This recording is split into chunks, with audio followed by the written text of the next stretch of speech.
Flat বাড়ি কেনার নাম করে ১.৫ কোটি টাকার প্রতারণা। মায়াপুর থেকে দুই কৃষ্ণ ভক্ত বাবা ও ছেলেকে গ্রেপ্তার করল পুলিশ। ধৃত দুইজনের নাম অরবিন্দ ধর ও তার ছেলের প্রান্ত ধর। দুই অভিযুক্তকে প্রতারণা সহ একাধিক ধারায় মামলা রুজু করে নবদ্বীপ আদালতের জুডিশিয়াল ম্যাজিস্ট্রেটের এজলাসে পেশ করে নবদ্বীপ থানার পুলিশ। পাশাপাশি তদন্তের স্বার্থে দুই অভিযুক্তকে ৫ দিনের পুলিশি হেফাজতের আবেদন জানানো হয়।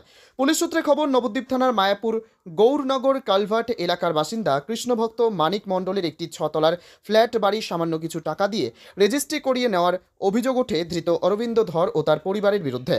অভিযোগ, প্রায় ১.৫ কোটি টাকা মূল্যের ওই ফ্ল্যাট বাড়িটি হাতিয়ে নিয়ে আসল মালিক মানিক মণ্ডল ও তার পরিবারকে বাড়ি থেকে বের করে দেয়। পরবর্তীকালে বহুবার পাওনা টাকা চাইতে গিয়ে অভিযুক্ত অরবিন্দ ধর ও তার পরিবারের কাছে চরম হেনস্থা হতে হয় ফ্ল্যাটের মূল মালিক মানিক মণ্ডলকে।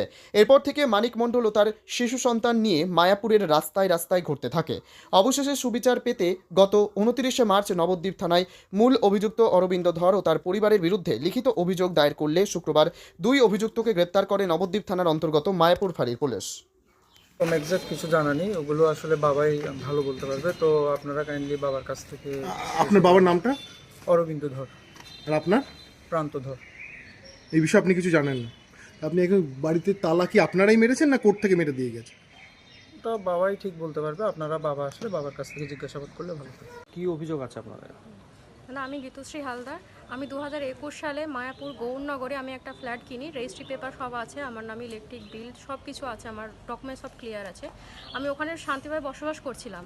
২০২৩ সালে এক বাংলাদেশ থেকে এক লোক এসে আমার ওপর কন্টিনিউ অত্যাচার করে যাচ্ছে।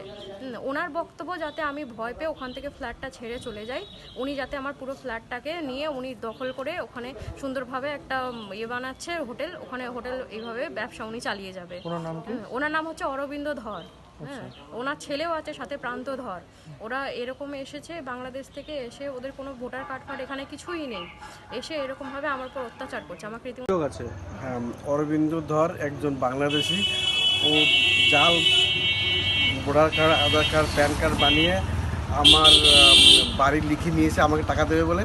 আমাকে টাকা দেয়নি, আর ও আমাকে এখন সর্বশান্ত করে ফেলেছে।